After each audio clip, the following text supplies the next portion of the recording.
Welcome to the BEASTwriter family, where social media engagement is encouraged. I am your host, Ryan Sakamoto, and today we're going to be breaking down new Chicago Bears general manager Ryan Poles. I'm going to talk about what he brings to the table, why Chicago Bears fans should be happy, and why I believe it was the right play for the McCaskey family and for this team moving forward. Now, before we go ahead and do that, I just want to say mahalo and thank you to each and every one of you for subscribing to my channel.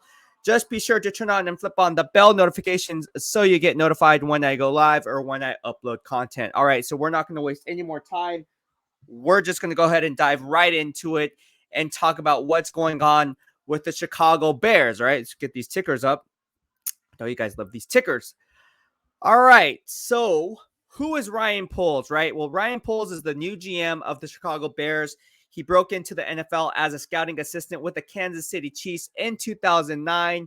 And then in 2010, 2015, from that window of time frame, he was then promoted to college scouting coordinator. Now, what that guy does is his job is basically in charge of, well, what the title is, in charge of the scouting process, making sure that he's on top of the prospects and doing his evaluations on those prospects to kind of get an edge on what prospects that the team is a scheme fit or not a scheme fit and everything in between. So that was his role from 2010 to 2015.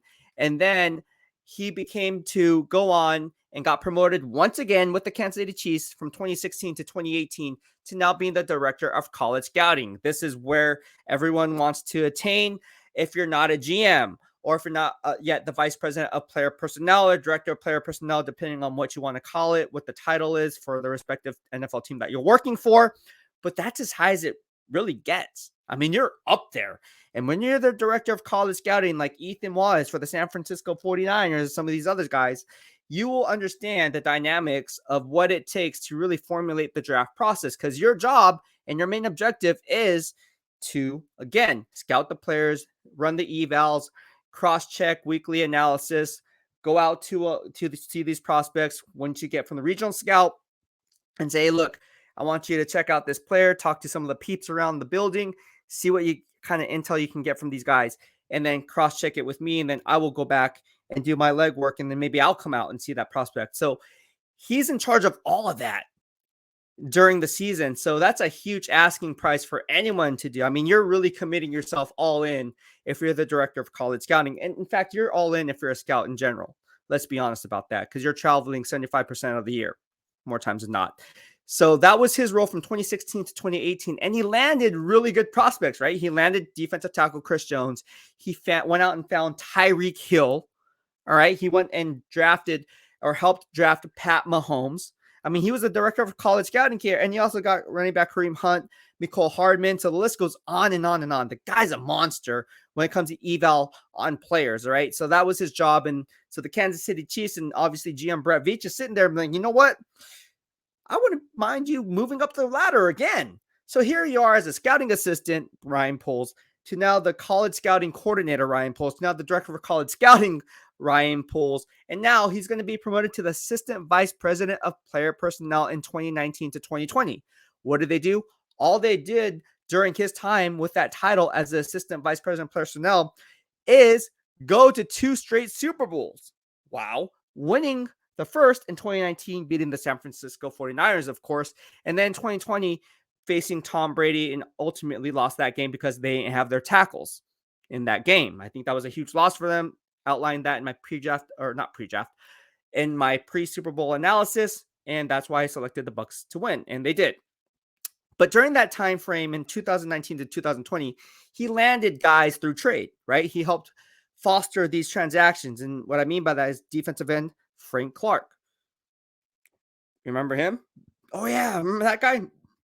Also traded away D Ford, which I thought was a smart move because the team was transitioning from obviously a 34 base to a 4-3 front, and I think that was a good move by the Kansas City Chiefs, and the Niners kind of just, we all know how that story went. So fast forward to today in 2021, what do you get? Well, you get Ryan Poles, who then gets promoted this last season, take away the assistant title. He's now the vice president of player personnel in 2021, and all he did was went ahead and made another huge trade for OBJ, not Odell Beckham Jr., but if you watch my YouTube live streams, and videos and kept up with the BEASTwriter family here on YouTube, you would know I put a video up Orlando Brown Jr. and why he felt that he was a left tackle filling in for Ronnie Stanley, who went down to an injury that ended his season. And he's like, I am a left tackle.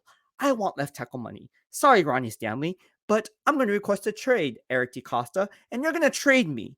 And so he goes to the Kansas City Chiefs, and who reaps the benefits? Ryan Poles, Brett Veach, and the Kansas City Chiefs get their blindside left tackle for the foreseeable future. Let Eric Fisher walk. He now goes off to the Indianapolis Colts, and you know the story there. Also drafted guys like Creed Humphrey. So fast forward. You're seeing him climb up the ladder. This is what you want. This is a guy who really came from the bottom. Now he's here, right? And so that's why he is now the new GM of the Chicago Bears. So that's a little background on Ryan Poles. So for all of you who don't know, or if you do know, I like to break down my parameters in every YouTube video into 3 parts, right? The first one is who are the players, coaches, or GMs involved. In this case, it's Ryan Poles. The second parameter is why the move was made. Why was the move made? So why was the move made? Well, GM Ryan Pace was in over his head. I thought he was going to be on the hot seat. I heard he was going to be on the hot seat. In fact, in my pre-draft analysis, I said he was on the hot seat, which is why I said he was going to make a play for Justin Fields from Mandalay Bay in Vegas. If you guys made that bet, you made some money. And I said he would be fired at season's end. No questions asked. I said he's on the hot seat. He's going to have to make a power play move. And this is what happened. Double down on those gains, peeling back layers of the onion to get to the core, as I always like to say. Let's go ahead and break it down why, right? He had bad draft classes, like really bad draft classes, poor personnel decisions from 2015 to 2021. I mean, just to name a few, you have to hit on your early round picks. Not so much in the later rounds, but you really have to hit on your first round picks. Look what happened with Kevin White. Bust. Look what happened with Leonard Floyd. Bust. Look what happened with Mitch Trubisky. Bust. Now you can say that Flo, Leonard Floyd, short for Flo, kind of revived his career, but he didn't do it with the Chicago Bears, so he wasn't a scheme fit for what they wanted to do. And you double down on that and you say, well, this guy had a 48-65 record when he was at the helm. It's not going to get it done. So enter Ryan Poles, right? Enter Ryan Poles, and that's McCaskey said I had enough. And now we're going to talk about the instant gratification versus long-term gains, the last but not least parameter, right? So who is Ryan Poles? What is he going to bring to the table? Well, Poles wants tough, fast, physical players. He said in his press conference, that's what he's about. He's a former offensive lineman, of course, and he was a practice squad player with the Chicago Bears before obviously getting his walking papers. So he knows all about that grind. And he said the hardest part about his job is telling these guys, hey, look, your livelihoods are no longer going to be in the NFL because we're going to fire you. Sorry, but not sorry. It's the nature of the business. And Ryan Poles also is a firm believer in building through the draft, maintaining his homegrown talent, a term that I hear all the time now, but you heard it here first in the BEASTwriter family, that he wants to retain his homegrown talent. And I think he wants to do that and then complement through free agency. So you're not going to see him spending a lot of money in free agency to fill these holes because he has a 3 to 5 year vision. All right. And you can't just go all in the first year and then be in salary cap hell for the next 3. Not going to work. Not with Ryan Poles. He sees it for what it's worth, and he weighs the pros and cons from the instant gratification versus long-term gains. All right. So the third part of this equation is the valuation process when it comes to the scouting process. You have your horizontal board, which I outlined in my previous videos, and then your vertical board. Your vertical board is probably like your Mel Kiper, Todd McShay, Daniel Jeremiah, whoever you want to follow. It's your big 50, right? Your top 50 big board, right? That's called the vertical board. Positional analysis doesn't matter. It's just who are the best players, BPA 1 through 50 or 1 through 100 or 1 through 2, whatever. That's your vertical board. Then you have the horizontal board. A horizontal board is cross-checking, kind of like in fantasy football, from tier to tier. So if you have a tier 1 wide receiver, does he fit in that cluster of players that you would otherwise get if you're needing another position, like let's say offensive tackle? In this case, obviously the Chicago Bears need help there. Well, that's where valuation meets evaluation. The valuation of selecting a player based on the eval, short for evaluation, and where those meet. And then that's where you're going to select the player. So that's why I like Ryan Poles, because he's not going to reach for need, diminishing the value of the pick. He's going to go BPA based on the valuation versus evaluation process throughout the scouting process. Love it, love it, love it. He also is going to build teams from the inside out, not the outside in. a firm ideology that I am always in favor of. You guys know how I feel about building teams from down in the trenches and then building it out. So again, another strong play, another strong mindset that I'm in favor of when it comes to Ryan Pohl's cultural identity with the Chicago Bears. Last but not least, I want to talk about what the team is transitioning from a 34 front to a 4-3 base. All right. And I talked about this on Twitter a little bit. Look, head coach Matt Eberflus is now the head coach of the Chicago Bears. He's a defensive-minded coach, which I would be in favor of more of an offensive mind to help Justin Fields. But hey, that's a different story. That's a different topic. That's a different conversation we can have later. But Matt Eberflus is going to bring over a 4-3 defense from the Indianapolis Colts. And what you're going to see is, I think Akeem Hicks is going to be given his walking papers. I don't think he's going to return. And if you're going to build through the draft based on how much salary cap the Chicago Bears currently have and salary cap health, as I always like to say, I think they're $28.6 million in salary cap health.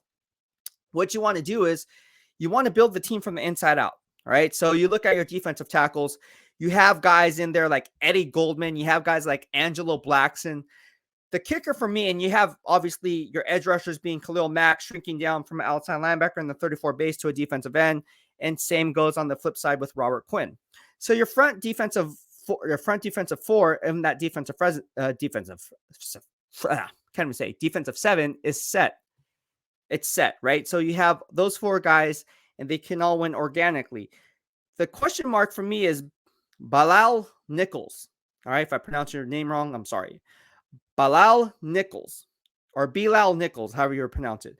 He is a guy that I think would be wise to resign because even though he was a 34 nose guard, you can play him as a defensive tackle as a 3 tech, taking on multiple double teams as a clog in the middle.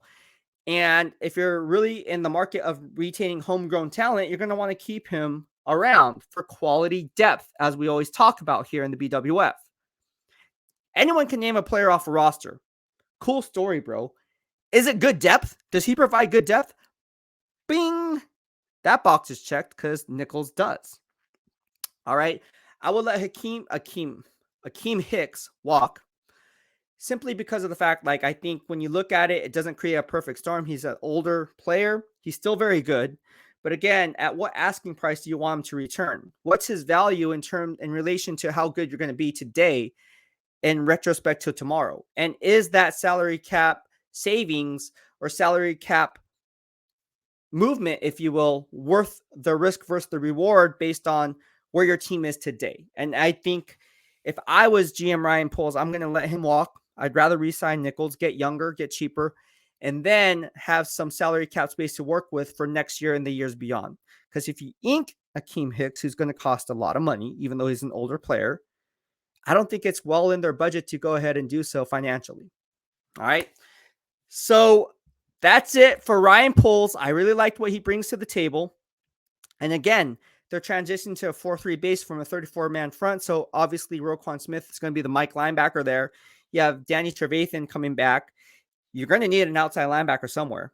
All right. So we don't know if that guy's going to be Alec Ogletree coming back. We don't know what's going on there. But hey, on the back end, you also got Eddie Jackson there, the free safety. You still need a strong safety. I would like them to target Tyrann Mathieu, but not going to happen. That's not Ryan Poles' MO. Now he's coming from the Kansas City Chiefs. So with that being said, you never know. You like that? Anyways, that will be for another live stream. But thank you so much, everyone, for tuning in. I hope you like what I had to say. If you did, please hit the subscribe button in the lower right-hand corner of your screen as you stay up to date on all things Beast in real time. Also, please give it a thumbs up if you like the video. Drop your comments here. I love engaging with you guys here on this platform. So please drop your comments. My social media on every social media platform that I'm on is in the description box. So you guys can go ahead and follow me there as well. Thank you so much for tuning in. Have a good night. BEASTwriter out.